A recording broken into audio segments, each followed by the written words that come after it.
12 ભાવનાઓ આપણી ચાલી રહી હતી. લોક સ્વભાવ ભાવના એમાં આપણે શું જોઈ રહ્યા હતા આપણે કે જે આપણો 14 રાજલોક છે, તો આપણો જે 14 રાજલોક છે એમાં આપણને શું આપણને કેવા ટાઈપનું આપણને ભાવના ભાવવાની હોય છે તે આપણે બધું જોયું હતું. પછી એનો જે શેપ છે, જે સંસ્થાન છે એટલે કે જે આકાર છે, તો તેનું પણ આપણને ચિંતન આપણે જો કરીએ કે એનું જે સાચું સ્વરૂપ કેવું છે કે ઊંધા વાળેલો સાંકડા તળિયાના સપાટ કુંડાના આકારનો અધોલોક છે. અધોલોક એટલે જે હવે આ 14 રાજલોકનું આવું જે સાચું શેપ જે પ્રભુએ બતાડ્યું છે, એમના કેવલ જ્ઞાન છે એ જોઈને એમણે બતાડ્યું છે કે આવા ટાઈપનું શેપ છે, એનું એવું સંસ્થાન છે 14 રાજલોકનું એટલે કે વિશ્વનું.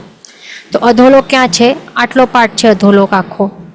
તો એ કેવું છે? ઊંધા વાળેલો જે સાંકડા તળિયાના સપાટ કુંડો હોય ને, કુંડો હોય, જોયું હશે ને કુંડા કેવું હોય છે, સ્ટ્રેટ સપાટ એવું એનો તળિયો છે, અને ઉલટો વાળેલું જે કુંડી છે, કુંડો, તો એવા ટાઈપનો એનો આકાર છે. એટલે કે એ ફ્લેટ નથી વિચારવાનું. એક આ ડ્રો કરતી સમયે આપણને એવું ફ્લેટ લાગે, પણ સાચે કુંડા કેવું હોય, કુંડો 3D હોય છે ને આખો, એનું એક ડાયમીટર હોય છે. એટલે ટોપ વ્યૂ આપણે જોઈએ તો આખો સર્ક્યુલર હોય, પ્રોપર સર્ક્યુલર હોય છે. ટોપ વ્યૂ અથવા તો નીચેથી આપણે બોટમ વ્યૂ જોઈએ તો પછી આખો સર્ક્યુલર હોય છે. તો એવા ટાઈપનું અધોલોક છે. એવી રીતે ચિંતા ના કરવાની. અને થાળીના આકારનો તિરછાલોક, જે તિરછાલોક છે કેવું છે? થાળીના આકાર જેવો આ તિરછાલોક છે આટલો. અને મૃદંગના આકારનો છે ઉર્ધ્વલોક. મૃદંગ આવા ટાઈપનું હોય ને, મૃદંગ એટલે એક વાજિંત્ર હોય છે, એવા ટાઈપનું હોય ને મૃદંગ, આવું હોય ને કંઈક મૃદંગ. તો એ મૃદંગ આપણે સામેથી જોઈએ ફ્રન્ટ વ્યૂ તો આવું લાગે, પણ એને ટોપ વ્યૂ જોઈએ તો કેવું હોય? સર્ક્યુલર હોય ને એકદમ. બસ તેવું જ છે આ મૃદંગ જેવું છે આ અધોલોક છે આટલું. તો એવા ટાઈપનું આવા શેપનું આ વિશ્વ છે. તો એવી રીતે આપણને વિચારણા કરવાની છે. તો એનાથી પણ શું થાય છે? પાપ કર્મોનું સંવર થાય છે. અને આ લોક કેવું છે? દ્રવ્યથી શાશ્વત છે. જે દ્રવ્ય એટલે કે દ્રવ્યથી શાશ્વત હોવું એટલે કે શું? મેન તો આ જે લોક છે એ કેટલા દ્રવ્યોથી બનેલું છે? ષડ દ્રવ્યથી. ટોટલી આખો ષડ દ્રવ્ય એટલે આપણે સમજો કે કોઈ બિલ્ડિંગ હોય, આપણે જ્યાં ઘર આપણું છે એક બિલ્ડિંગમાં છે, તો બિલ્ડિંગનો આકાર આપણે એવી રીતે કહીએ કે આવા ટાઈપનો આકાર છે. ઓકે, આવી રીતે રેક્ટેંગ્યુલર આવા ટાઈપનું 3D એવું એનો આકાર છે. તો એ શેનાથી બનેલું છે? કયા દ્રવ્યથી બનેલું છે? એવી રીતે આપણે વિચારીએ તો શું હોય છે એનો? આપણે એમ કહી શકીએ કે એક જે સિમેન્ટ હોય, કોન્ક્રીટ હોય, કાંકરા હોય, પાણી છે, એ બધા વસ્તુઓથી આ અને બ્રિક્સ છે, એવા વસ્તુઓથી બિલ્ડિંગ બનેલું છે. અંદર આયર્ન રોડ્સ છે, એ બધું છે, એનાથી આવા દ્રવ્યોથી આ બિલ્ડિંગ બનેલું છે. તો હવે આપણે સેમ ક્વેશ્ચન આ 14 રાજલોક માટે પૂછીએ કે આ જે વિશ્વ છે એ શેનાથી બનેલું છે? તો એ વિશ્વ જે છે એ કંઈ એવું જેવી રીતે આ બિલ્ડિંગ છે એક એવું વોલ્સથી ઊભો કરીને આવું બનેલું છે. તો એવું આ 14 રાજલોકમાં કોઈ એવી વોલ કે દીવાર નથી, કાંઈ બાઉન્ડ્રી કોઈ વસ્તુથી નથી બનેલી, પણ એ શેનાથી બનેલું છે? ષડ દ્રવ્યોથી બનેલું છે આખું. તો તે આન્સર આવે. તો એ ષડ દ્રવ્યોથી બનેલું છે. અને આ ષડ દ્રવ્યો જે છે એ કેવા છે? શાશ્વતા છે. એ દ્રવ્ય કેવા છે? દ્રવ્યથી એ શાશ્વત દ્રવ્ય છે, પણ એના જે દ્રવ્યોથી જેનાથી બનેલા છે એના પર્યાય કેવા છે? અશાશ્વત છે. એટલે કે ચેન્જિંગ, એટલે એ ચેન્જ થતા હોય છે, એની અવસ્થાઓ બદલાતી હોય છે સમયે સમયે. એટલે આ લોક કેવું છે? આખો દ્રવ્યથી શાશ્વત છે, પણ પર્યાયથી અશાશ્વત છે. તો એવી એનું જે સત્ય હકીકત છે એની ચિંતા ના કરવી. તો એ કહેવાય કે આપણે લોક સ્વભાવ ભાવના ભાવી રહ્યા છીએ મનમાં, અને આપણે કર્મોનું સંવર કરી રહ્યા છીએ, નવા નવા કર્મોને બાંધતા આપણે રોકી રહ્યા છીએ. બરાબર, એવી રીતે હોય છે. પણ આપણે જો એવી આપણી વિચારણા હોય કે આ લોક જે વિશ્વ છે નાશવંત છે, સંપૂર્ણ વિનાશ થશે, દ્રવ્યથી આખો વિનાશ થઈ જશે, તો એ ખોટું છે, કારણ કે દ્રવ્યથી એ શાશ્વત છે. દ્રવ્ય બધા શાશ્વત જ રહેવાના છે મૂળથી, માત્ર પર્યાય બદલાય છે. એટલે એવી રીતે આપણને જે સાચું છે એની વિચારણા કરવાની, સત્ય હકીકતની, તો એને કહેવાય કે આપણે ભાવના ભાવી રહ્યા છીએ, લોક સ્વભાવ ભાવના. પછી નેક્સ્ટ છે બોધિ દુર્લભ ભાવના, 11મી ભાવના. તો હવે આ બોધિ દુર્લભ એટલે કે શું? બોધિ આ શબ્દ એટલે કે શું? પહેલાં તો જે આપણું સમ્યક્ત્વ છે ને, સમ્યક દર્શન ગુણ, સમ્યક દર્શન હોય તો પછી સમ્યક જ્ઞાન પણ હોય. તો જે આવું, જેમ આપણે કહીએ ને સમ્યક્ત્વાદી 3 રત્ન, રત્નત્રયી કહીએ ને આપણે, તો તે સમજવાનું. અને બોધિનું મિનિંગમાં આપણને આ જે 3 રત્ન છે ને, એટલે સમ્યક દર્શન, સમ્યક જ્ઞાન અને સમ્યક ચારિત્ર, આ 3 રત્નનું આપણને વિચારણા કરવાની. અને તે કેવા છે? દુર્લભ છે. દુર્લભ એટલે કે કેવા? કે જે જલ્દીથી લભ્ય નહીં બની શકે. દૂર અને લભ એટલે કે જે ઇઝીલી લભ્ય નહીં બની શકે એને કહેવાય દુર્લભ. એટલે કે ઇટ ઇઝ નોટ ઇઝીલી અચીવેબલ, જલ્દીથી મળી નહીં શકે. અત્યંત મહાદુર્લભ કહેવાય છે આ રત્નત્રયી.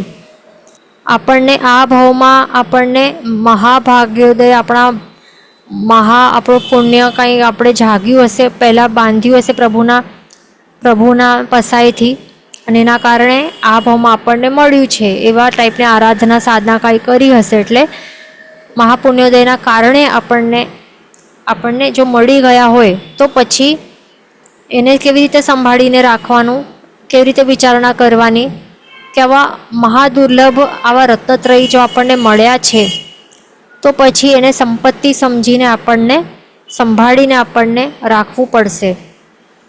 કોઈ એવું દુર્લભ રત્ન જો આપણને મળી જાય, સમજો કે એક રત્ન છે દુર્લભ, અતિ દુર્લભ રત્ન છે, તો સમજો કે તે આપણને મળી ગયું હોય તો પછી એ કેવી રીતે સંભાળીને આપણે રાખીએ? એમનું એવું ખુલ્લું મૂકી દઈએ ક્યાં કે કોઈ ઉપાડીને લઈ જાય, ચોરી થઈ જાય? એને લોકરમાં 2-3 એવી રીતે લોકર, પહેલાં તો એકદમ એવું બેસ્ટ ક્વોલિટીનું લોકર હોય, પછી એને એક પિંજરામાં આપણે નાખીએ, પછી એ ભીંતમાં એવી રીતે કેટલા ભીંતની અંદર એવી રીતે એને છુપાવી દેતા હોય છે, તો કબાટના અંદર એવી રીતે છુપાવી દે, લોક કરે, પાસકોડ નાખે, એવી રીતે કરીને છુપાવતા હોય. તો આ તો માત્ર એક જળ વસ્તુ છે. પણ જે આ સમ્યક્ત્વાદી જે 3 રત્ન છે એ કેવા છે? એને 3 રત્ન, ફર્સ્ટ ઓફ ઓલ આ 3 આત્માના ગુણો છે. સમ્યક દર્શન, જ્ઞાન અને ચારિત્ર, આ 3 આત્માના ગુણો છે. તો એ ગુણને રત્નની ઉપમા આપેલી છે, કારણ કે એ આપણને પ્રભુ બતાડવા માંગે છે કે એક રત્નથી કાંઈ ઓછા નથી, મહાદુર્લભ છે, કે જલ્દીથી મળીને એટલે કે પ્રગટ થઈ જ નહીં શકે આત્મામાં. બહુ મહેનત કરવી પડે. મહાભાગ્યોદય જો જાગે, આપણે જે ગ્રંથિ ભેદ કરીએ રાગ દ્વેષની, તો ત્યારે આટલા મહાપરાક્રમથી ગ્રંથિ ભેદ કરીએ આપણે, તો ત્યારે જઈને આ આપણે લભ્ય બની શકે છે સમ્યક દર્શન, સમ્યક દર્શન અને સમ્યક જ્ઞાન. એમનું એમ નહીં મળી શકે. તો આવા રત્ન જેવા છે, અને એમને વળી એક વખત જો આત્મામાં પ્રગટ થઈ જાય અને એને પછી આપણે સંભાળીને નહીં રાખીએ, લોક કરીને રાખીએ નહીં એ ગુણોને, તો પછી શું થાય? પાછો કર્મોનું આવરણ થઈ શકે છે એના ઉપર, એટલે કે પાછા ચાલ્યા જઈ શકે છે. આ જે ગુણો છે ને, જે પ્રગટ્યા હોય આટલા મહેનતથી, તો એ પાછા કર્મોથી ઢંકાઈ જઈ શકે છે. એટલે એનું મિનિંગ કે સમ્યક્ત્વનું વમન થઈ શકે છે, એટલે કે એવું પણ થઈ શકે છે કે આપણે ગુમાવી બેસીએ છીએ આ રત્ન. એટલા માટે એને રત્ન કહેવાય છે કે એને સંભાળીને રાખો. એક વખત ફર્સ્ટ ઓફ ઓલ મળવાના ઇઝીલી આપણને લભ્ય નથી બનતા, ને જો મળી જાય તો પછી સંભાળવામાં પણ આપણને બહુ જ મહેનત કરવી પડે છે. એવા એટલા માટે ને રત્નત્રયી એટલા માટે આ નામ આપેલું છે. તો આપણને આ બોધિ દુર્લભ ભાવનામાં શું આપણને ભાવના ભાવવાની છે કે એ બધી એની સત્ય હકીકત આપણને ભાવના ભાવવાની છે. આજે રત્નત્રયી છે કે આપણે આ સંસારમાં આપણે આટલો અનાદિકાળથી આપણે સુખ માટે આપણે ભાગી રહ્યા છીએ, સુખની શોધ માટે આપણે ભાગી રહ્યા છીએ. પણ કેવું સુખ? સાંસારિક સુખ, પૌદ્ગલિક સુખ, સંપત્તિ માટે. એના માટે આપણે આટલું સમય આપણે વેસ્ટ કરી રહ્યા છીએ. તો એના બદલે જો આપણે આ રત્નત્રયી એને ગોતવા માટે, એની પ્રાપ્તિ માટે જો આપણે થોડુંક પણ સમય આપણે વેડફીએ ને, ધર્મ કરીએ અને એ જ સમયનો સદુપયોગ કરવા માટે આપણે જો ટાઈમ યુઝ કરીએ ને, તો પછી આ રત્નત્રયી લભ્ય બની શકશે, આ ભાવમાં એટલીસ્ટ બની શકશે. એટલા માટે મને બિલકુલ પણ ટાઈમ વેસ્ટ નહીં કરવું જોઈએ. આ રત્નત્રયીની શોધ માટે મને એ પ્રગટ થઈ શકે. આ શોધ એટલે એ બહાર ક્યાં નથી, બહાર ક્યાંય નથી, એ આપણે આત્માની અંદર જ છે. આ રત્નો બહાર ક્યાં છે જ નહીં, માત્ર કર્મોનું આવરણ રહેલું છે. કર્મ જે આવરણ કરી રહ્યા છે ને, એ જ એવા શું કહેવાય, એવા જિદ્દી કર્મ છે કે એને કાઢવું, એનું આવરણ હટાવવું એ મહા મુશ્કેલ કાર્ય છે. તો એવી રીતે હું શું કરું કે જેનાથી આ મિથ્યાત્વના જે આવરણ છે એ હટીને આ સાચી દ્રષ્ટિ મારામાં પ્રગટ થાય, સમ્યક દ્રષ્ટિ ગુણ મારામાં પ્રગટ થાય. તો એ શું કરું અને પ્રભુએ શું બતાડ્યું છે, તો એના ઉપર આપણને વિચારણા કરવાની. આ સંસારમાં આપણે ભ્રમણ કર્યું છે, ચક્રવત ભ્રમણ. ચક્રવત ભ્રમણ એટલે કે શું? ચક્ર જોયું છે ને, ચક્ર કેવું હોય? ચક્રી આવી હોય ને, બસ એવું છે ચક્ર. Goal goal goal goal goal goal, આ એને કહેવાય ચક્રવત. વત એટલે કે ચક્ર જેવું આપણે ભ્રમણ કર્યું છે ને અનાદિકાળથી, એનું કોઈ સ્ટાર્ટિંગ નથી. સંસારમાં આપણે ભમતા ભમતા ભમતા ભમતા આપણને કેટલું ભમ્યા છે, છતાં પણ આટલા ટાઈમથી આપણને આ જે રત્નત્રયીની પ્રાપ્તિ નથી થઈ, કારણ કે મહાદુર્લભ છે. કેટલી વખત આપણે અનંત વખત કહેતા, શાસ્ત્રીય ભગવાન શું કહે છે? અનંત વાર. અનંત એટલે કે ઇન્ફાઇનાઇટ નંબર ઓફ ટાઈમ્સ આપણે પોતે ચક્રવર્તી બન્યા છીએ આપણે બધા. એવી શક્યતા છે કે આપણે ઘણી વખત ચક્રવર્તી બન્યા હશું. મહાપદવીઓ એવી મળી છે, આપણે સાધુપણું પણ મળ્યું છે, બધી મોટી મોટી પદવીઓ મળી છે, છતાં પણ આપણે સમ્યક દર્શન ગુણ પ્રગટ હજી નથી થયું. એટલા જ માટે તો હજી ભટકી રહ્યા છીએ. એટલે આ લાઈન કહેવા પાછળ શું કહેવા માંગે છે કે ચક્રવર્તીપણું કે મહાપદવી એવી પ્રાપ્ત થવી હજી બહુ સહેલું છે. ઇટ ઇઝ વેરી ઇઝી, કારણ કે આપણને અનંત વખત આપણે આ મળી ગયું છે આવું. એટલે આ કંઈ દુર્લભ વસ્તુ નથી, આ કંઈ બહુ સહેલું છે. ચક્રવર્તી બનવું કે કોઈ મહાપદવી પ્રાપ્ત કરવી બહુ સહેલું છે, ઇઝીલી મળી જશે. પણ સમ્યક દર્શન ગુણ જે છે, રત્નત્રયી જે છે, એ કેવું મહાદુર્લભ છે કે આપણને મળ્યું નથી. એવી રીતે કમ્પેર કરીને આપણને બતાડે છે. બીજું હજી શું આપણે કર્યું છે? અકામ નિર્જરા કરી છે આપણે. જે એકેન્દ્રિયથી કરીને પંચેન્દ્રિય ભાવમાં આપણે એટલી બધી અકામ નિર્જરા કરી છે, એના કારણે આપણને અનુક્રમે મનુષ્યપણું મળ્યું છે. પહેલાં તો આપણે એકેન્દ્રિયમાં હતા, ત્યાં ભટકીને સૂક્ષ્મમાંથી બાદર બન્યા, અહીંયા ત્યાં રખડ્યા. પછી અકામ નિર્જરા વડે થોડી એકદમ ઝીણી અકામ નિર્જરા કેવું હોય? ઝીણું કર્મની નિર્જરા કરાવે, અને પછી એકેન્દ્રિયથી બે ઇન્દ્રિયપણું મળે, પછી આગળ તેન્દ્રિયપણું મળી શકે, પછી ચૌરિન્દ્રિય, પછી પંચેન્દ્રિય. એવી રીતે ધીરે ધીરે આપણો વિકાસ થતું ગયું. અને પછી પંચેન્દ્રિયપણામાં પણ પછી તિર્યંચો પણ બન્યા હશું. પછી એવા તુચ્છ ટાઈપના આપણને તિર્યંચો પણ બન્યા હશું. જે કેવા હોય? માઉસ હોય કે કાગડા હોય, એવા આપણે ભવો કર્યા હશું. સર્પ હશે. પછી ઘણી મહેનત કરીને ઘણો ટાઈમ આવી રીતે ભટકીને અકામ નિર્જરા તો બહુ સ્લો પ્રોસેસ હોય ને, એનું એકદમ ઝીણું કર્મની નિર્જરા થાય. કારણ કે એમાં શું હોય કે જે કાય કલેશ હોય, જે કષ્ટો સહન કરવાના હોય, એ કેવી રીતે આપણે સહન કરીએ? કંઈ કર્મ નિર્જરા કે મોક્ષની પ્રાપ્તિના સંકલ્પ વડે આપણે નથી કરતા, પણ હાય હોય કરીને અરે કરવું જ પડશે, બીજું કોઈ ઓપ્શન નથી, એટલે સહન કરી રહ્યા છે. હાય હોય કરીને આપણે પરાણે સહન કરીએ તો એને કહેવાય અકામ નિર્જરા. અને આવા ટાઈપનું જોર જબરદસ્તીથી આપણે સહન કરીએ કષ્ટો, એના વડે કેટલી કર્મ નિર્જરા થાય, કેટલા પ્રમાણમાં થાય? એકદમ ઝીણી ઝીણી થાય અને એના કારણે ઝીણી ઝીણી કર્મ નિર્જરાના કારણે શું થાય, આપણો વિકાસ પણ બહુ જ સ્લો થાય, બહુ જ ટાઈમ લાગે, ઘણા ઘણા ઘણા કાળચક્રો વીતી જાય અને પછી એટલે કેટલી મહેનત કરી હશે ત્યારે આપણે એકેન્દ્રિયથી કરીને આપણે આવી અકામ નિર્જરા વડે મનુષ્યપણું આપણને મળ્યું, પછી હજી અકામ નિર્જરા કરી કરી કરી પછી નિરોગીપણું મળ્યું, હજી આપણે ઘણું બધું એવી રીતે કષ્ટો સહન કરી કરીને આવું આર્ય ક્ષેત્ર એવા પ્રોપર આપણને ત્યાં જન્મ પણ મળ્યું, ધર્મશ્રવણ મળ્યું, એટલે કે ગુરુ ભગવંતોનો આપણને સંઘ મળ્યો, જીનવાણી એ સાંભળવા મળી, એટલે આવા ટાઈપની જે પણ સામગ્રીઓ આપણને પ્રાપ્ત થઈ છે. કેટલીક મહેનત કરી હશે આપણે બધાએ, each and every one of us બહુ જ મહેનત કરીને આ હમણાં આપણે જ્યાં છીએ ને અહીંયા આપણે આ પોઝિશન આપણને મળી શકી છે. છતાં પણ સમ્યક્ત્વ રત્ન પ્રાપ્ત નથી થઈ શક્યું.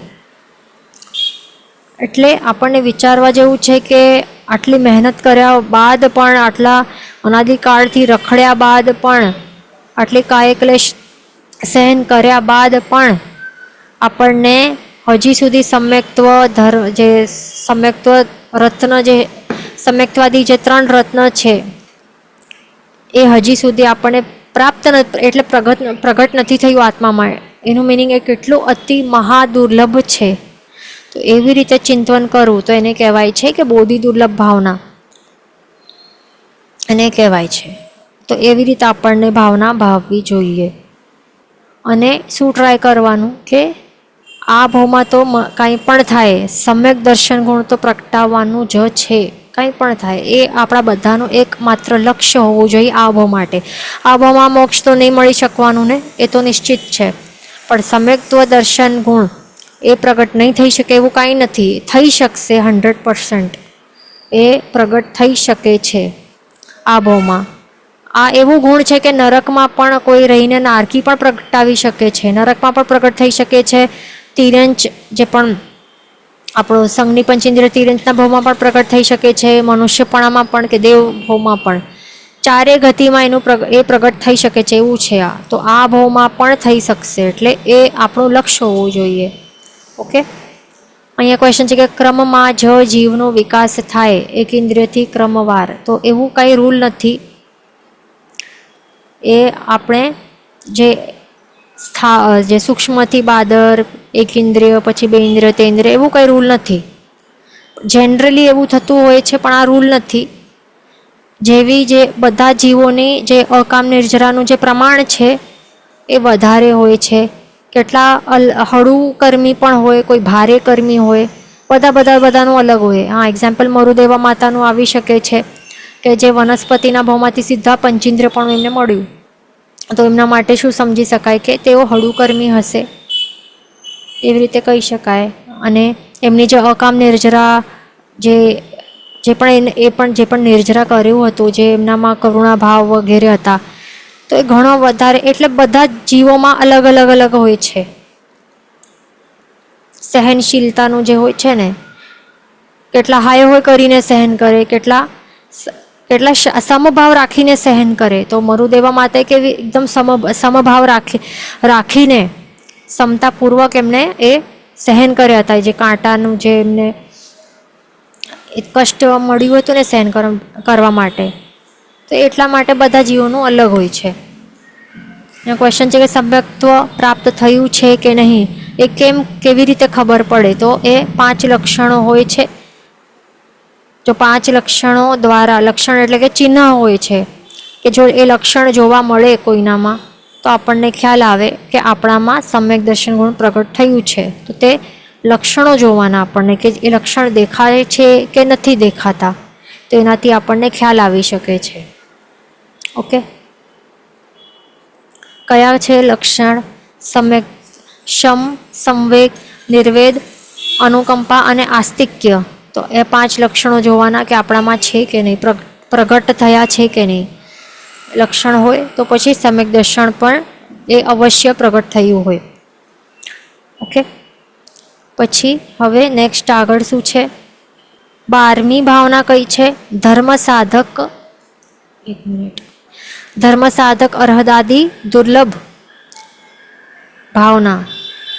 એટલે એમાં શું આપણને ભાવના ભાવવાની છે કે જે તીર્થંકર ભગવાન, પછી જીન શાસન, પછી આચાર્ય ભગવંતો, ઉપાધ્યાય ભગવંતો, સાધુ ભગવંતો, સાધ્વીજી ભગવંતો, આ બધા એ બધા આપણને મહાભાગ્યદેયથી મળ્યા છે.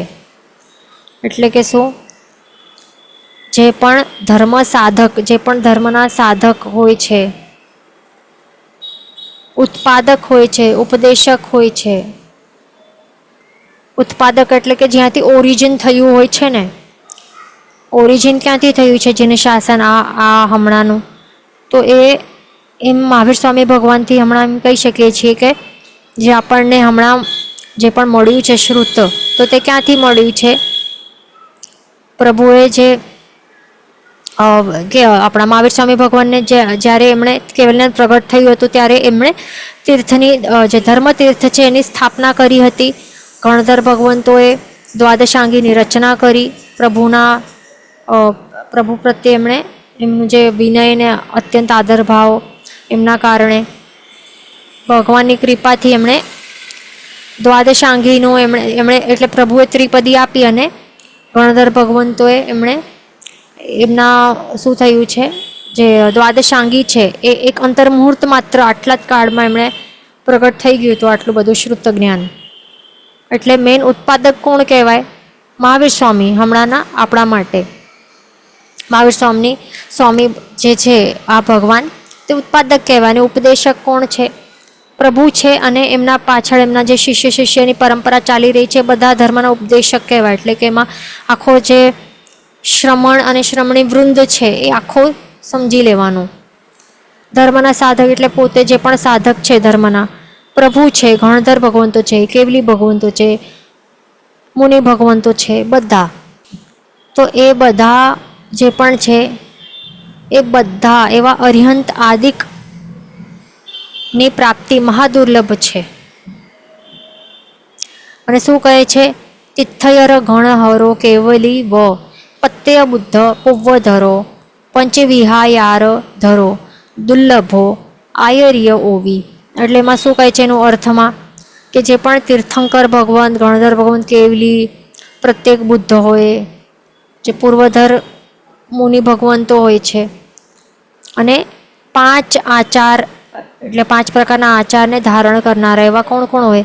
આચાર્ય ભગવંતો વગેરે. તો એ બધા એમનું સંગ થવું કે એમની પ્રાપ્તિ થવી આવા લોકમાં એક મહાદુર્લભ છે. કારણ કે હવે આપણે એમનું એમ વિચારીએ એટલે આ વિચારણા જે છે એમાં આપણને એવી રીતે વિચારણા કરવાની કે જે 14 રાજલોક છે એમાં કેટલા જીવો રહેલા છે ટોટલ. હવે નિગોદના જીવો જોઈ લો ને, નિગોદના જીવો કેટલા છે? એક શરીરમાં અનંત આત્માઓ એક સાથે રહેતા હોય તો વિચારો નિગોદના ઘોડાઓ કેટલા છે. અને નિગોદો એટલે આખો જે 14 રાજલોક છે એમાં સૂક્ષ્મ નિગોદ કેટલી છે, બાદર નિગોદ કેટલી છે, વળી અવ્યવહાર રાશિની સૂક્ષ્મ નિગોદ કેટલી છે, ખચાખચ ભરેલી છે. એટલે જીવો કેટલા છે ટોટલ નંબર ઓફ જીવ. પછી એક વ્યવહાર રાશિમાં એકેન્દ્રિય, બેઇન્દ્રિય, તેન્દ્રિય, ચૌરિન્દ્રિય, આ બધા જીવો કેટલા છે? કેટલા બધા છે ને. અનંતાથી અસંખ્યતા જીવો છે દરેક કેટેગરીઝમાં. પંચેન્દ્રિયમાં જોઈએ તો દેવતાઓ પણ અસંખ્યતા છે, નારકી અસંખ્ય છે, મનુષ્યો કેટલા છે? સંખ્યાતા છે. એટલે ટોટલ આટલા આખા વિશ્વમાં આટલા બધા જીવો છે. તો આટલા બધા જીવોમાંથી કેટલા જીવોને આ બધા મળ્યા છે? તીર્થંકર અરિહંત આદિક એટલે કે આ બધા તીર્થંકર, ગણધર, કેવલી, પ્રત્યેકભૂત, પૂર્વધર અને 5 આચારના ધારક જે આચાર્ય ભગવંતો, મુનિ ભગવંતો, આ બધા જે મહાપુરુષો કે પંચપરમેષ્ઠી ભગવંત, આપણે એમ સિમ્પલ વર્ડ્સમાં કહીએ પંચપરમેષ્ઠી ભગવંત, એ આટલા બધા આખા વિશ્વમાં રહેલા અનંતા જીવો છે. તો અનંતામાંથી કેટલા જીવોને મળ્યા છે? આ વિચારવા જેવું છે આ ક્વેશ્ચન. એની ચિંતવના જ કરવી તે જ કહેવાય છે ધર્મ સાધક અરહદાદી દુર્લભ ભાવનાની એ ભાવી એ જ કહેવાય છે. એટલે એવી ટાઈપની ચિંતવના કરવાની કે આટલા બધા જીવો છે, અનંતા જીવો છે આખા વિશ્વમાં, એમાંથી આપણે માત્ર આપણે કાઉન્ટ પણ કરી શકીએ, કાઉન્ટેબલ સંખ્યાતા નંબરના જીવો માત્ર, એ પણ આપણે કહીએ તો જે શું કહેવાય કર્મભૂમિઓ છે ને, કેટલી છે કર્મભૂમિ? 15 કર્મભૂમિઓ છે.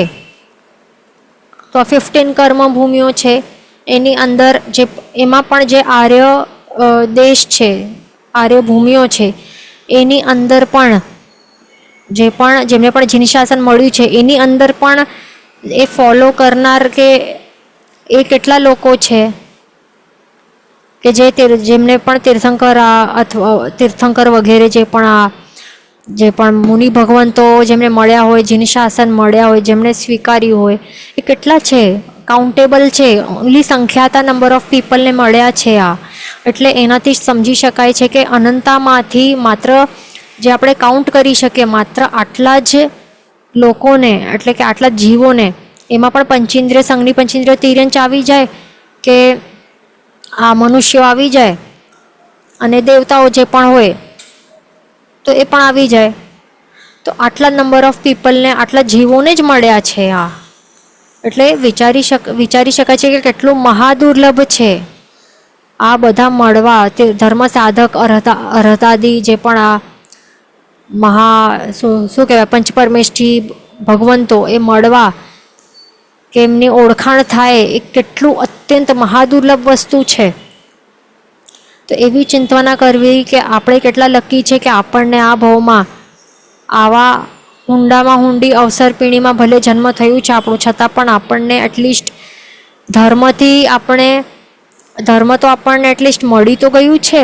એટલે આપણી જે આગળની જર્ની છે તો હજી આપણા પાસે ચાન્સીસ છે કે હજી સદગતિ મળી શકવાના ચાન્સીસ છે. એટલા માટે જ્યાર સુધી આપણું શ્વાસોશ્વાસ ચાલી રહ્યું છે આ ભાવમાં, ત્યાર સુધી આપણને શું ટ્રાય કરવું કે પકડી રાખવાનું છે જે મળ્યા છે ને. કોણ મળ્યા છે આપણને? તીર્થંકર નથી મળ્યા, એટલી ઓળખાણ થઈ છે, દેરાસરને બધું મળ્યું છે ને. પકડી રાખવું. ગણધર ભગવંતો જે છે પકડી રાખવું. કેવલી ભગવંતો કે જે પણ આપણા હમણાં જે સાધુ સાધ્વીજી ગુરુ ભગવંતો જે પણ મળ્યા છે, આચાર્ય ભગવંતો વગેરે, એને પકડી રાખવું આપણને. નહીં તો પછી આ ભાવમાં જો આપણે એ બધા જે છે પંચપરમેષ્ઠીની ઉપેક્ષા કરશું તો આવતા ભાવમાં બિલકુલ નહીં મળશે, કારણ કે તે મહાદુર્લભ છે. એક વખત જો સમજો કે નરકમાં પણ જો ચાલ્યા જશું તો પણ ચાન્સીસ છે કે આપણને જાતિ સ્મરણ જ્ઞાન થઈ શકશે નરકમાં પણ, અને પાછો આપણને યાદ આવી શકે છે કે આપણે આટલી બધી ધર્મ આરાધના કરી હતી, એટલે કે ભગવાન યાદ આવી જશે અને પછી જે પણ કષ્ટો સહન કરવા પડશે તો એટલીસ્ટ સંભાવે સહન કરી શકશું. અથવા તો દેવભાવમાં પણ આપણે અહીંયા તે આપણું ધ્યાન નહીં ભટકી જશે. અપ્સરાઓ કે બ્યુટિફુલ જે પણ રત્નો કે વનસ્પતિઓ કે સીનરીઝમાં આપણું ધ્યાન નહીં ભટકી જશે. પાછો આપણે જે કહેવાય કે જીનશાસનમાં પાછો આવી જશું આપણે. એટલા માટે આ ભાવમાં તો આપણને પકડી રાખવા જ પડશે. એના માટે જેટલું થાય એટલું આપણને શું કરવાનું? ધર્મ આરાધના કરતા રહેવાનું અને આવી ચિંતના કરતા રહેવાનું. મેન તો આપણને આ ખ્યાલ હશે ને કે મહાદુર્લભ છે તો જ એનું ઇમ્પોર્ટન્સ ખ્યાલ આવશે. અને જેટલું સંસ્કાર પાડશું એટલું જ આવતા ભાવમાં પાછો સ્મૃતિમાં આવવાની શક્યતા છે. નહીં તો પછી એક વખત મૃત્યુ થાય અને નવો જન્મ થાય તો પછી શું થાય? આખી યાદદાશ્ત સફાચટ થઈ જાય ને. યાદદાશ્ત રહે કાંઈ? આવતા ભાવમાં યાદ હોય કાંઈ? હમણાં યાદ છે એનાથી પૂર્વ ભાવ આપણું કયું હતું, આપણે શું હતા, ક્યાં હતા, કાંઈ એક ડોટ પણ યાદ છે કોઈને? પણ નથી ને યાદ. એટલે એ જ હોય છે કે આ ભાવમાં શું કર્યું છે આખો સફાચટ થઈ જશે. યાદદાશ્ત આખી ગાયબ, ઝીરો થઈ જશે અને આવતા ભાવમાં કાંઈ જ યાદ રહેવાનું નથી. અને જો યાદ રાખવું હોય આપણને જીનશાસન ને ભગવાન, તો પછી શું કરવું પડશે? દિવસ રાત્રિ માળા ફેરવવાની. ભગવાન એટલે પ્રભુમય જો આપણે બનશું, સંસ્કારો એવા દ્રઢ પાડશું, જૈણાના કે જે પણ સંસ્કાર જે આપણે કે આપણે શ્રુત જ્ઞાન જે છે એનું પણ વારંવાર સ્વાધ્યાય કરશું. એવું કંઈ કરશું ને કે સંસ્કાર એવા ગાઢ આપણે પાડીશું ને તો જ આવતા ભાવમાં એ યાદ આવવાનું શક્યતા છે, નહીં તો આખી યાદદાશ્ત તો ગાયબ થવાની જ છે બધાની. એટલા માટે આપણને બહુ હમણાં આ ભાવમાં બહુ તૈયારીને બહુ જ મહેનત કરવી પડશે, એ ધ્યાન રાખવાનું. તો આવી રીતે આપણે શું ભણ્યું? આ જે પણ આપણું જે જીનશાસન અને આ ધર્મના સાધક, ઉત્પાદક અને ઉપદેશક છે, તો એમના પ્રત્યે આપણને ઘણું બધું અહોભાવ આપણને વધારવું જરૂરી છે. એમની અંદર અને જેટલી થાય એટલી એમની સેવા ભક્તિ કરવાની છે. જેટલી થાય એટલી એમની બધી જ આજ્ઞા આપણને પાળવાનું છે. એમની આજ્ઞાનું પાલન એ જ આપણું ધર્મ છે. ફર્સ્ટ ઓફ ઓલ એ સમજવું જરૂરી છે. પ્રભુની આજ્ઞા એટલે કે જીન આજ્ઞા એ પાળવું એ જ આપણો ધર્મ છે, એ જ જૈન ધર્મ છે. તો એ આપણે જેટલું જલ્દી સમજી જઈએ અને એ આપણે ફોલો કરવાનું સ્ટાર્ટ કરશું એટલું આપણા માટે સારું છે. નહીં તો બધા અહીંયા ત્યાં, આપણે ત્યાં, હું ત્યાં, તમે ત્યાં, અહીંયા ત્યાં બધા વિખરાઈ જવાના છે આવતા ભાવમાં. એટલા માટે એટલીસ્ટ ભગવાનને પકડી રાખવાનું છે આપણને. જે પણ આ પંચમરમેષ્ઠી છે એમનામાં દોષ દર્શન કદી બિલકુલ નહીં કરવાનું. આપણને દોષો જ જોવાની દૃષ્ટિ હશે ને તો આપણામાં કર્મોનું વધારે આવરણ થશે, દોષો વધશે. જો ગુણોનું દર્શન કરશું તો એટલા ગુણો આપણામાં પ્રગટ થશે. એટલે આ સમજવું બહુ જરૂરી છે. આપણામાં નિંદા, કુથલી એ બધું કરવાની બહુ આદત પડેલી હોય છે. એના સંસ્કારો એકદમ ગાઢ આપણે કરીને બેઠા છીએ. તો નિંદાના જે પણ એવા બેડ હેબિટ્સ છે કાઢવાના છે આપણને. ઓકે, બિલકુલ પણ એમની આશાતના નહીં થાય, અવજ્ઞા નહીં થાય, એ બધું આપણને ન થાય એના માટે આપણે બધું વિચારણા કરવાની છે. તો એ જ આ બધું ભાવનામાં આવી જશે, આ 12મી ભાવનામાં. તો આવી રીતે આપણે શું જોયું કે જે પણ ટોટલ આ 12 ભાવનાઓ આપણે ભણી છે આ નવતત્વમાં, બીજી આ 4 ભાવનાઓ પણ બતાડે છે. 4 ભાવનાઓ છે મૈત્રી, પ્રમોદ, કારુણ્ય અને માધ્યસ્થ ભાવના. તો એ 4 પણ આપણે ટોટલ કરીએ 12માં તો એ ટોટલ 16 ભાવનાઓ પણ થાય છે. તો બીજા ગ્રંથોમાંથી એ મળી જશે એવી રીતે કહે છે. હવે આપણે સમજી લઈએ મૈત્રી ભાવના એટલે કે શું, કે જે પણ આપણે કેવી રીતે ભાવવી જોઈએ મૈત્રી ભાવના તે આપણે સમજી લઈએ. મૈત્રી એટલે કે શું? ફ્રેન્ડશિપવાળી ભાવના. એટલે કે શું?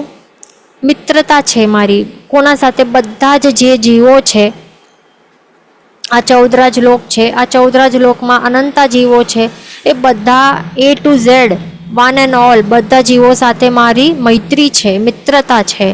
કોઈની સાથે દુશ્મનાવટ નથી, ન વેર છે, ન ઝેર છે. તો એવી મૈત્રીવાળી જે આપણે ચિંતના કરીએ તો હવે એમાં આપણને એ વિચારવું બહુ ઇઝી છે. પણ જેની સાથે આપણે કંઈ બોલચાલ થઈ હોય, ઝઘડો થયો હોય, તો એમની સાથે મૈત્રી ભાવના ભાવવી બહુ ડિફિકલ્ટ છે ને. તો જ્યાં ડિફિકલ્ટ લાગે છે ત્યાં જ આપણને વર્ક કરવાનું છે. હવે જેની સાથે આપણો કાંઈ મૈત્રી સાચે છે ઓલરેડી, જે આપણા ફ્રેન્ડ સર્કલમાં છે, જે પરિવારવાળા સભ્ય છે, જેની સાથે આપણી સારી છે, બોલચાલ કાંઈ નથી, એટલે કે બહુ સારું રિલેશન છે, તો એમની સાથે મૈત્રી ભાવના ભાવવી બહુ ઇઝી છે. એમની સાથે નથી કરવાની, એમની સાથે તો ઓલરેડી મૈત્રી છે જ ને.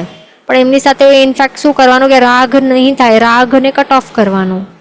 પણ જેમની સાથે જે પણ જીવો છે, જેમની સાથે વેરઝેર કંઈ એવું ઝઘડા કે થયા હોય, તો એમની સાથે મૈત્રી ભાવના ભાવવી જોઈએ કે આ પણ એમની સાથે મારી મૈત્રી ભાવના છે, મિત્રતા છે, એમની સાથે કોઈ દુશ્મનાવટ નથી, વેરઝેર નથી. તો એ બહુ ડિફિકલ્ટ છે. તો ત્યાં જ આપણને વર્ક કરવાનો છે. તો એ માત્ર અહીંયા આપણે પંચેન્દ્રિય જીવોનું જ, મનુષ્યની જ વાત નથી. હવે એમાં બધા જીવોને સામેલ કરવાનું. કોણ? એકેન્દ્રિય જીવો બધા આવી જાય. જેમની સાથે આપણે શું કરતા હોઈએ, એમની આપણે હિંસા કરતા હોઈએ, એકેન્દ્ર, બેન્દ્ર, તેન્દ્ર, ચૌરેન્દ્ર, જે પણ કે પંચેન્દ્ર, તિર્યંચો કે બીજા કોઈ પણ જીવો, બધા સાથે આપણી મૈત્રી ભાવના છે. તો એવી રીતે વિચારણા કરવી, તો તે છે મૈત્રી ભાવના. એનાથી પણ કર્મોનો સંવર થાય છે. પછી છે પ્રમોદ ભાવના. પ્રમોદ ભાવના એટલે કે શું છે બીજા જીવને સુખી દેખી રાજી થવું તેને કહેવાય છે પ્રમોદ ભાવના. એટલે કે હવે કોઈ એવું, હવે સમજો કે આપણે માતા પિતા છીએ અને આપણા કોઈ પુત્ર પુત્રી છે, તો એ સમજો કે એ એક્ઝામમાં સમજો કે પાસ થઈ ગયા, અથવા તો એમને મનગમતું ખાવાનું આપ્યું તો એ રાજી થઈ ગયા, તો એમની એ રાજી છે, હેપી છે, તો એમની હેપીનેસ જોઈને આપણને પણ રાજીપો થાય. તો એ તો બહુ ઇઝી છે, એમાં કોઈ મોટી વાત નથી. એ તો આપણી શું છે, રાગ છે, જેના કારણે આપણને એમની હેપીનેસમાં આપણને પોતાની હેપીનેસ આપણે શોધી રહ્યા છીએ, પણ એ નથી કરવાનું. આપણને શું કરવાનું છે અહીંયા પ્રમોદ ભાવનામાં, કે બીજા જીવો એમાં કોણ, જે આપણા જેમની સાથે આપણું કંઈ ઝઘડા થયા હોય ને, તો આપણી મોસ્ટલી મેન્ટાલિટી કેવી હોય કે એણી મારા પૈસા શું પચાવી દીધા છે, તો એ પૈસા એણે પચાવ્યા છે ને એ પાછો આપતો નથી, તો એ ક્યારે પણ સુખી થવું ન જોઈએ. કર્મ એને બરાબર સજા આપવી જોઈએ. એ પણ દુઃખી થવું જોઈએ, એના પૈસા પણ નીકળી જવા જોઈએ, એના પણ ચોરી થઈ જવા જોઈએ. કર્મ એને બરાબર આપવું જોઈએ સજા. એવી હોય ને આપણી મેન્ટાલિટીની થિંકિંગ, તો એ જ કાઢવાની છે. આપણને એક સેટિસ્ફેક્શન ફીલ થાય ને કે હા, એ સામેવાળો એણે મારી સાથે આવું કર્યું હતું ને, એની સાથે પણ બરાબર થયું, હવે કર્મે એણે બરાબર સજા આપી. આપણે ત્યારે સેટિસ્ફાય ફીલ થાય કે હા, આપણું બરાબર હવે સંતોષ થયો આપણને. તો એ જ આપણને એવા ટાઈપનું જે હોય ને ભાવના, એ કાઢવાની છે. આવા વિચારો, આવી મેન્ટાલિટી એ કાઢવાની છે. એવી મેન્ટાલિટી નહીં હોવી જોઈએ. આપણને આપણી મેન્ટાલિટી કેવી હોવી જોઈએ કે એ સામેવાળા જીવે મારી સાથે જે પણ પૈસા પચાવ્યા કે જે પણ કર્યું, પણ આજે જો એ હવે સુખી છે, તો બસ એ સુખી છે ને, બસ હું પણ સુખી છું. ભલે એણે પૈસા પચાવ્યા કે જે પણ કર્યું, હવે તો સુખી તો છે ને એટલીસ્ટ, ચાલો મને કાંઈ વાંધો નથી. એવી મેન્ટાલિટી હોવી જોઈએ આપણી. એટલે આખું આપણે જે થિંકિંગ છે ને એ ચેન્જ કરવાની છે. મૂળથી જે પણ થિંકિંગને જે પણ છે ને એ બધું આપણને નવેસરથી પાછી આપણને ચેન્જ કરવાની છે. સામેવાળો આપણી સાથે સમજો કે કંઈક કોઈ પણ કેવા પણ ટાઈપનું આપણને સાથે દુષ્વ્યવહાર કર્યું હશે, બોલચાલી કે કાંઈ પણ એણે કર્યું હોય, ઇન્સલ્ટ કર્યું હોય કે કંઈ પણ કર્યું હોય, તો એની સાથે પણ બુરો થાય એવું નહીં વિચારવાનું. એ જો દુઃખી થાય, એને રોગ થાય, હા જોયું ને એણે મારી સાથે આવું કર્યું, જો હવે કર્મ એને આપે છે, હવે કેવું રોગ થયું છે એને, એના હવે જો ઘરવાળા કેવા દુઃખી છે, આ છે તે છે, તો અને એના દુઃખ જોઈને આપણને સુખની અનુભૂતિ થાય કે હા હવે બરાબર થયું, કર્મ એણે સજા આપી. તો એ બધી મેન્ટાલિટી ખોટી છે.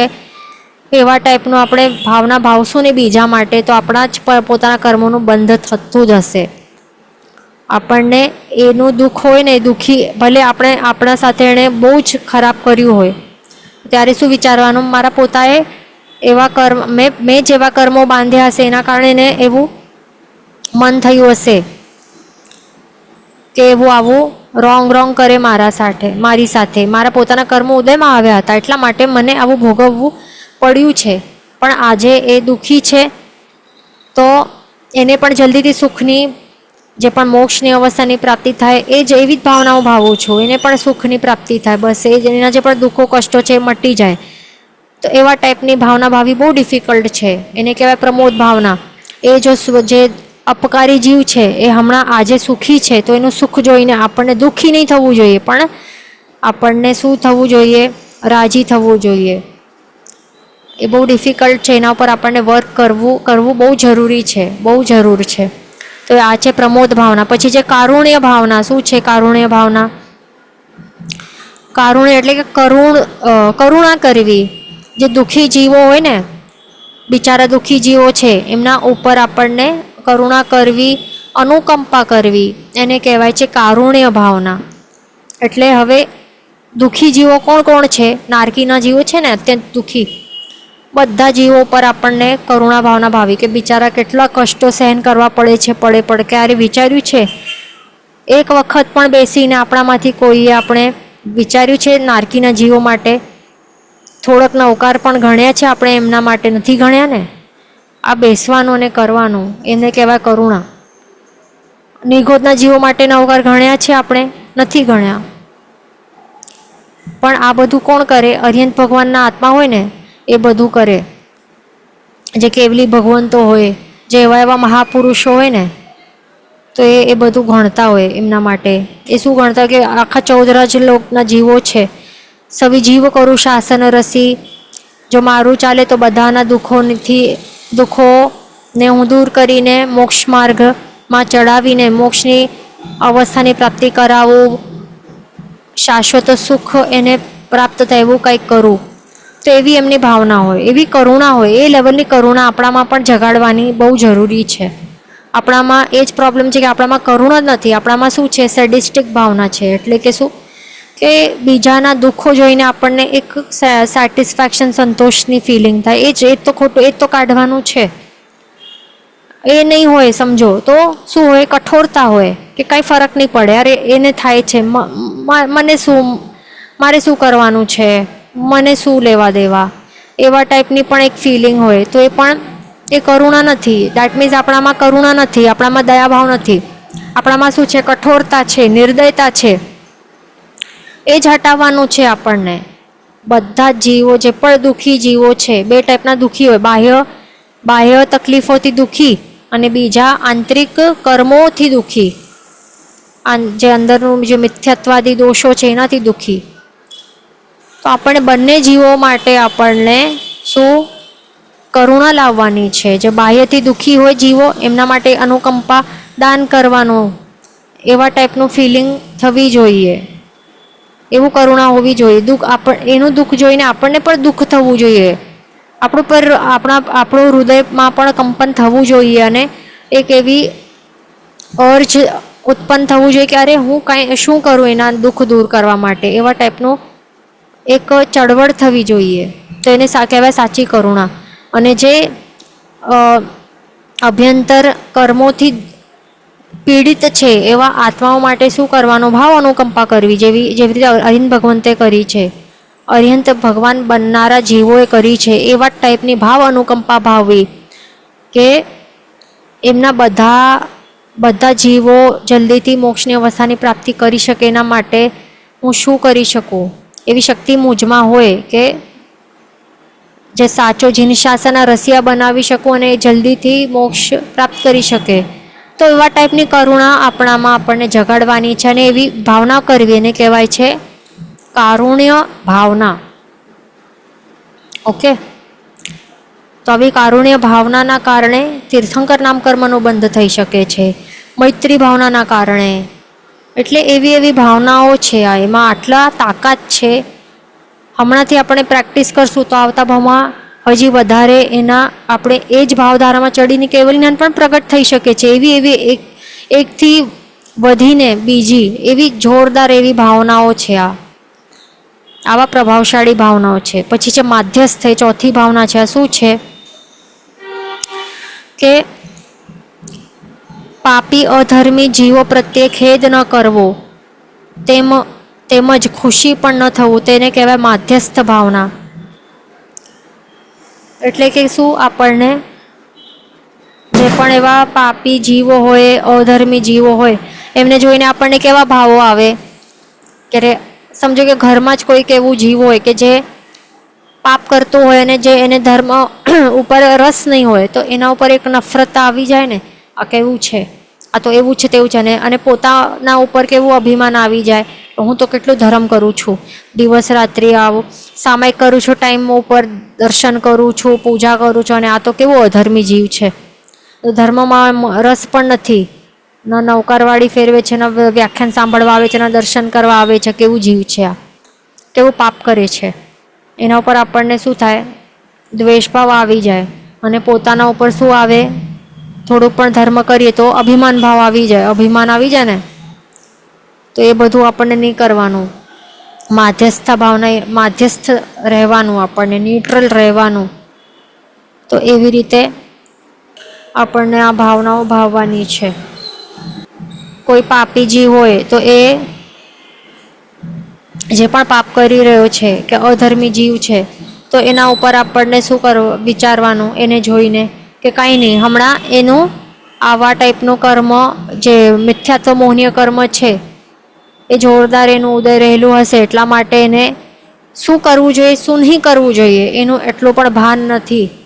તો એના એ જે પણ કરી રહ્યો છે એના ઉપર એ જોઈને મને એના ઉપર દ્વેષ નહીં આવવો જોઈએ. એ માત્ર જે કરે છે એ કર્મ એને નચાવી રહ્યો છે. જલ્દીથી એના મિથ્યાત્વ કર્મો જે છે મોહનીય કર્મો એ હટી જાય અને એને સદબુદ્ધિ આવે. સદબુદ્ધિ એટલે શું? સમ્યક દર્શન સમ્યક જ્ઞાન પ્રગટ થાય એનામાં, તો એ સમજીને આ પાપ ને બધું એ છોડી દે, જલ્દીથી અધર્મ છોડી દે. તો એવા ટાઈપની ભાવના ભાવવી તો એને કહેવાય માધ્યસ્થ ભાવના. તો આવી રીતે આ 4 ભાવનાઓ પણ આ 12 ભાવનાઓની સાથે ભાવી તો એવી રીતે ટોટલ 16 ભાવનાઓ થાય છે. અને આ 12 ભાવનાઓ કે 16 ભાવનાઓમાં કેવી તાકાત છે? એમાં આત્મ સ્વરૂપ પ્રગટ થઈ શકે છે એવી એનામાં તાકાત છે. તો એટલા માટે આપણને એ બધી ભાવનાઓ ભાવતા ભાવતા આપણને શું કરવાનું છે? કેવા ભાવથી ભાવનાઓ ભાવવાની છે કે પોતાનું જે પણ છે બધા એટલે કે મૈત્રી ભાવના હોય કે પ્રમોદ કારુણ્ય, એ બધા જે પણ ભાવનાઓ છે કે 12 ભાવનાઓ જે પણ જોઈ એમાં આપણને અલગ અલગ અલગ ટાઈપની ભાવના ભાવી છે. પણ સેન્ટર પોઈન્ટ શું હોવું જોઈએ? પોતાનું આત્મા. પોતાને આપણને લાવવું જરૂરી છે એ ભાવનાઓમાં. પોતાની સાથે કનેક્ટ કરીને આ ભાવના ભાવવાની છે આપણને. તો એનું તો જ આપણને એનું જે ફળ છે એટલે કે શું આત્મ સ્વરૂપની પ્રાપ્તિ એ એનું ફળ છે. તો જ આપણને ફળ મળી શકશે. એટલે મેન આપણને પોતાને એટલે કે પોતાના આત્માને સેન્ટર પોઈન્ટમાં રાખીને કનેક્ટ કરીને પોતાની સાથે કનેક્ટ કરીને આ ભાવનાઓ ભાવવાની છે.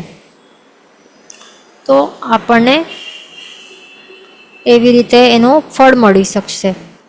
જૈન વચન વિરુદ્ધ બોલાય તો મિચ્છામિ દુક્કડમ સર્વમંગલ માંગલ્યમ સર્વ કલ્યાણ કારણમ પ્રધાનમ સર્વધર્માણમ જૈનમ જયતિ શાસનમ. પ્રણામ.